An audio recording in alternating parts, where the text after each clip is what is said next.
2024, the year of remakes, remasters, political slop, and like 2 good games.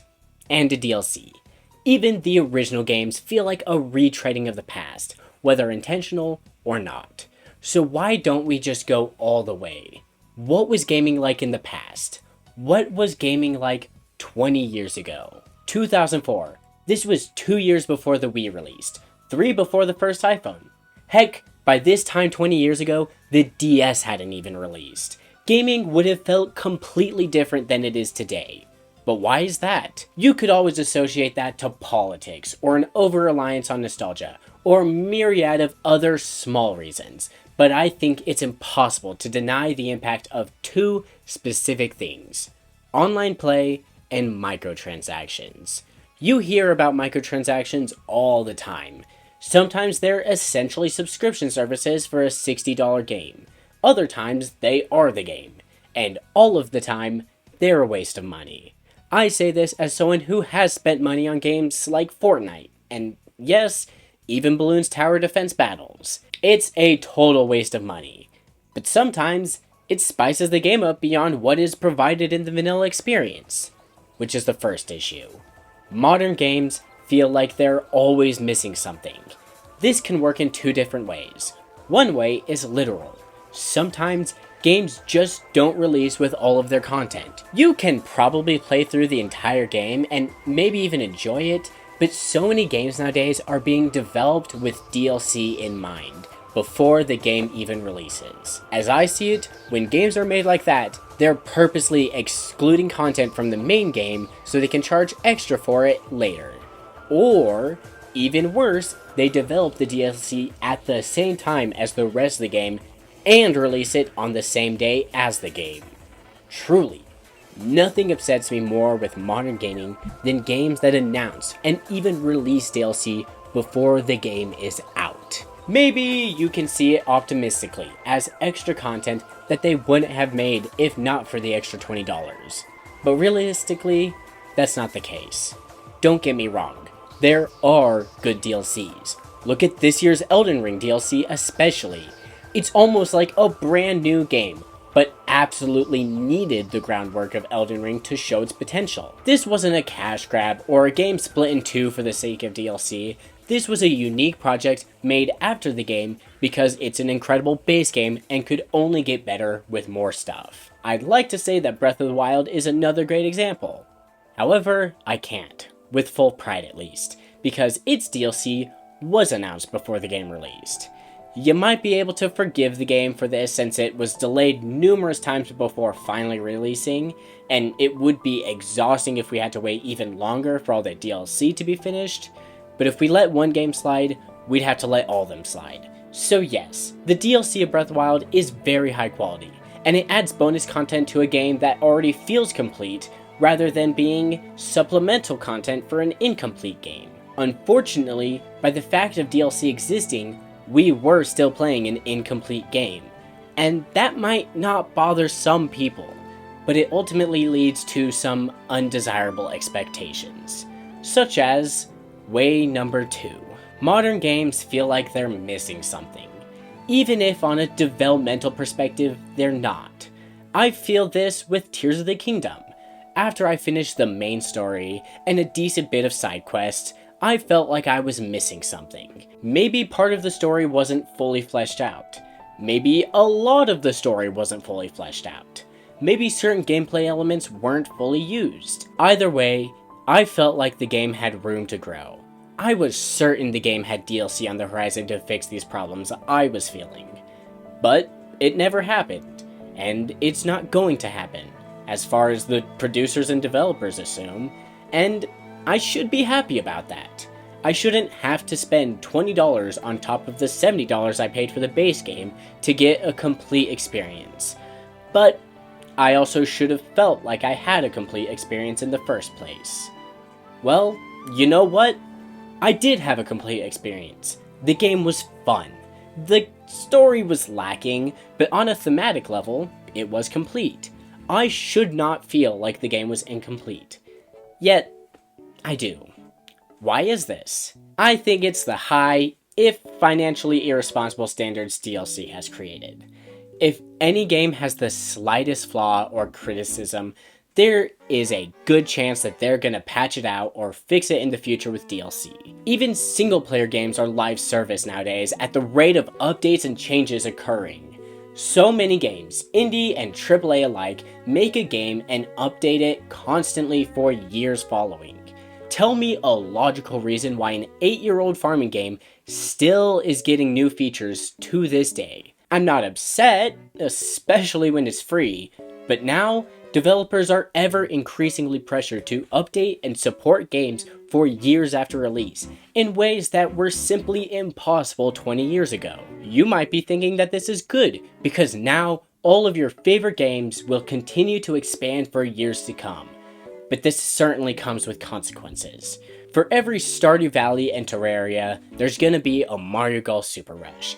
A game that, yes, was supported months after it released, but not because they wanted to add more stuff as a gift for fans, but because they wanted to release a game 8 months early as an unfinished mess, and release the rest of the game in medium-sized content updates throughout the following months. Nintendo in particular has been doing this a whole lot, and it's incredibly frustrating. Why should we have to wait 7 months to play golf in Nintendo Switch Sports? We shouldn't. These updates not only make the launch version of the product worse, it also makes physical versions of the game inherently less valuable as time goes on. Let's say Xbox servers completely go offline in 30 years, making it impossible to update your games. No problem, right? Since the entire game file is playable on your disc, you can just boot it right up without touching the Xbox servers at all. So, in the year 2044, you load up your original Xbox One disc of Minecraft, ready to play some old Bedrock Nether update worlds. Until you realize that your disc only has the contents of Legacy Console Edition 1.12 update. And since the servers are down and you don't have the copy of the latest update file, you're completely stuck with that version of the game. Same with Terraria, Stardew Valley, Mario Maker 2, and any other game that receives larger content updates after your copy was printed. Again, I'm not saying that games should never update. That's absurd, because it makes our lives a whole lot easier in ways you would never notice. Think of Skyward Sword and its game-breaking bug that could only be fixed by getting a specific app on the Wii Shop. Those problems can be fixed much easier now. But wasn't it nice to boot up a game in 30 seconds without any worry of updates or missing a feature that exists in newer versions? That's something we may never have again. Now, how about those blasted online games? Ignoring the 9-year-old screeching and the 12-year-old slurring and the 30-year-olds wasting their life away without a job or girlfriend, we can all admit that online games are a great thing. In a moment's notice, we can connect with anyone around the entire world to cooperate in a single goal, or compete in a challenging and stimulating experience. How has that made gaming worse in modern day? Well, call me a boomer, but it's all in the way it connects people. Sure, you can play with anyone from any country, and you might even call them your friends.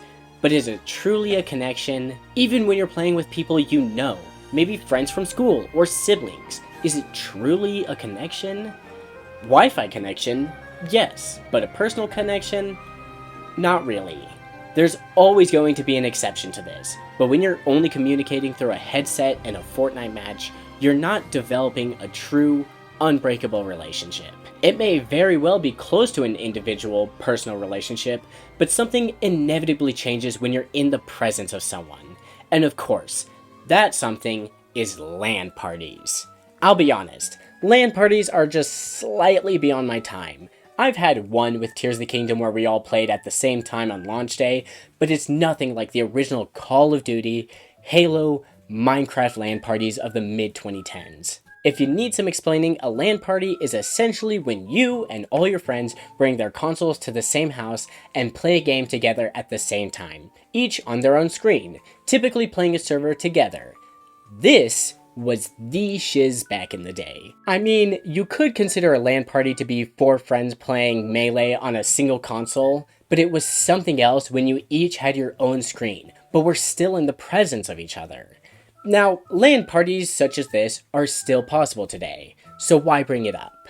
Well, it may not exist for too much longer. Games with split screen and local multiplayer on the same Wi-Fi are starting to disappear. So it's still currently possible, and I strongly encourage any of you to try it for a game that supports it. But we need to be vocal about this, because soon enough, it might not be possible. And that's a fate I don't wish upon anyone. And another fate I don't wish upon anyone is paying for online when I'm already paying for my Wi-Fi, the console, and the game I'm playing. This has got to be one of the worst scams in modern gaming.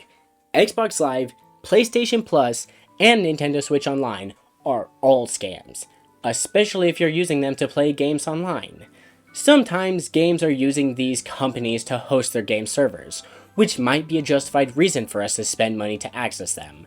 But there is far more examples of games using their own servers, and when it comes to that, why are we paying Xbox $50 to access a thing that another company is giving to us for free? Worse than that is when games do use the console servers, and they just suck. So, literally every Nintendo published online game.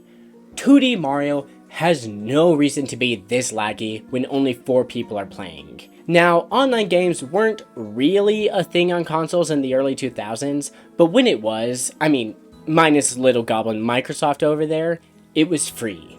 And it was beautiful. Enough. And the last issue with online is when it goes too far. Why is it that now we have single-player games requiring Wi-Fi for the entire time they're on?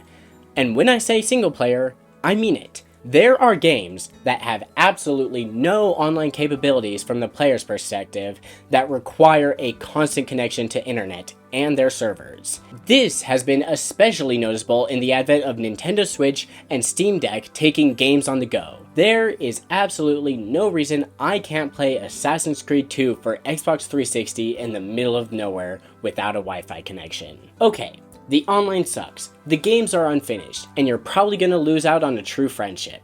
But at least the consoles are pretty good, right? Well, that depends.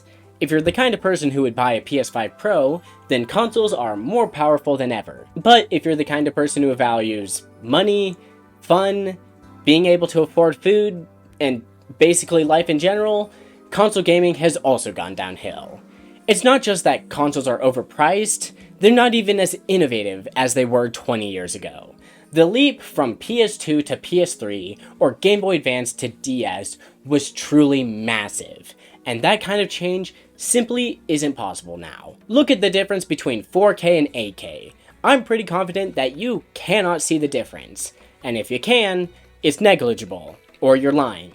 The PS5 Pro is a technical masterpiece, but if you're playing Minecraft or even God of War, you won't notice the difference. The only visible difference is in more recent games that could only run at 30 FPS on the base PlayStation 5 and can now run at 60 on the Pro. I don't mean to sound like a hardcore Nintendo fanboy, but the only console company making innovations now is Nintendo. This might prove to be slightly less true by the announcement of the Switch successor, but year after year, Nintendo has made huge changes to their devices, and almost every time, it genuinely evolves the way we interact with our games. The touchscreen of the DS and the motion controls of the Wii brought the generations together, and the 3D of the 3DS let us all destroy our retinas. That's something Xbox has never done. But will it continue with Nintendo's next console? I can't be so sure. We all hope for something unique or new, but there's a real solid chance that it's just gonna be a performance boost. Will it be enough? Maybe. But if we're being honest, it won't be fun. The games will be fun, I have zero doubt about that. But the console itself? Maybe not. So, after all this complaining about modern gaming and praise of ye olde ancient gaming, you're all gonna tell me, if I love old gaming so much, why don't I just go back to 2004 and play those games? Well, you know what? Maybe I will. Alexa, prime the time machine. Okay. That's right. I'm going back 20 years to experience exactly what gaming was like in 2004. Now, I have been warned that this time machine has some potential side effects, such as memory loss. It might also create a time display superposition, but it also says that it's known to the state of California to cause cancer. So, I'm not too worried about that. With this said, I think it's time to leave. I'm not sure how long I'll be gone. I might even miss the launch of the Nintendo Switch too. But we have to leave. For science. I'll see you on the other side. Alexa, activate the time machine. Okay, time machine activated. Returning to the year 2004.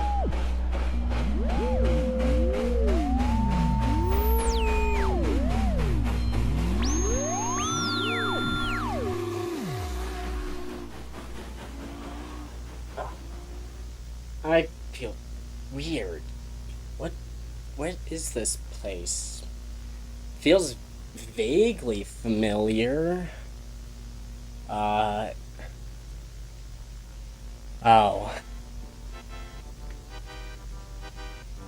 Hello, people of the interwebs. My name is Jack, and you're watching Arctic. And guess what? Today, September 15th, 2004, we'll be playing Pikmin 2 live, both here and on the streaming website called Twitch. This starts at 5 p.m. Pacific Standard Time, so don't miss it. But until then, remember to change the laundry, and as always, keep cool. Bye!